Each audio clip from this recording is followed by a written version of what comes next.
Andrey Melnichenko is a 52-year-old, self-made Russian businessman who founded several major companies, including a bank he sold in 2007 and one of the world's largest fertilizer producers. Despite having no involvement in Russian politics or the invasion of Ukraine, Melnichenko found himself sanctioned by Western countries in 2022. He explains that the sanctions resulted in his assets being seized and his inability to do business or travel in sanctioning countries. Melnichenko argues that he was sanctioned not for any wrongdoing, but simply for being a wealthy Russian businessman. He notes the lack of due process, with European authorities having discretion to sanction leading business persons without needing to prove wrongdoing. In the U.S., he was sanctioned for past involvement in the financial sector, despite not having owned a bank for 14 years. Melnichenko estimates the value of his seized assets at a couple $1 billion. The sanctions against Melnichenko and other Russian fertilizer company owners had significant unintended consequences for the global fertilizer market. With Russian and Belarusian companies supplying 20 to 22% of the world's fertilizer, the sanctions led to an 18 million ton drop in global supply over 11 to 12 months. This caused fertilizer prices to triple, disproportionately impacting farmers in poorer countries who couldn't afford the higher prices or receive government subsidies.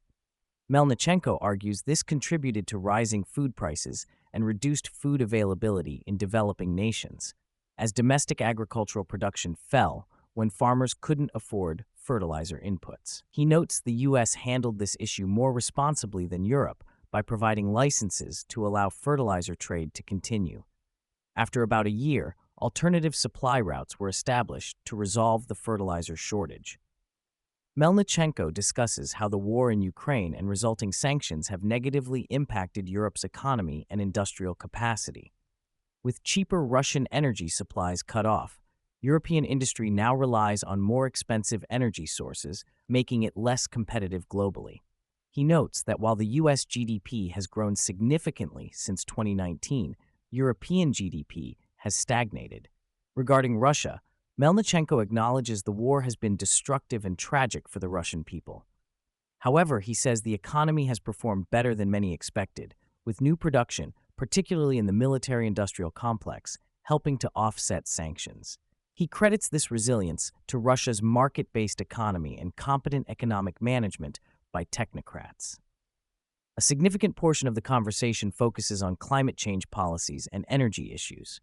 Melnichenko argues that current climate policies disproportionately target human-caused emissions, which only account for about 6% of total greenhouse gas emissions. He suggests more attention should be paid to natural sources of emissions and methods to increase the Earth's albedo reflectivity.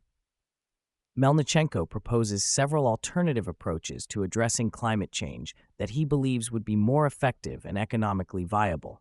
1. Dealing with permafrost melting, which releases large amounts of greenhouse gases. This could involve techniques to keep the ground cooler, such as using animals to compact snow. 2. Increasing the Earth's albedo through methods like painting roofs and roads white or planting crops that reflect more sunlight. 3. Expanding natural carbon sinks through reforestation and other nature-based solutions. 4. Creating a global carbon market to allow for more efficient allocation of resources for emissions reduction. He argues that the current focus on reducing fossil fuel use in Western countries is partly motivated by energy security concerns and a desire to gain technological advantages in new energy technologies. However, this approach has led to higher energy prices and reduced industrial competitiveness in Europe and the U.S.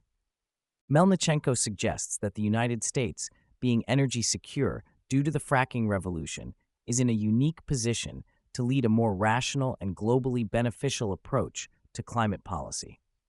He believes strong leadership is needed to shift the focus from assigning blame to finding effective solutions. Regarding China's approach to climate issues, Melnichenko sees them behaving as a responsible global power while also pursuing policies that align with their energy security needs and industrial development goals. He notes that China is the world's largest contributor to nature-based climate projects, such as reforestation. On the future of fossil fuels, Melnichenko believes coal and natural gas will continue to play a role in the global energy mix. He argues that modern coal plants can address many environmental concerns, and the viability of different fuel sources will depend on the global price of carbon offsets.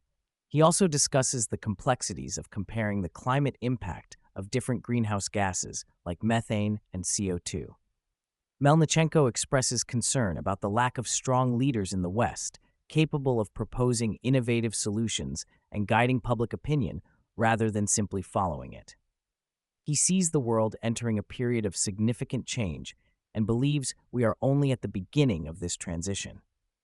The conversation touches on the seemingly irrational behaviors surrounding climate activism, such as protesters destroying artworks.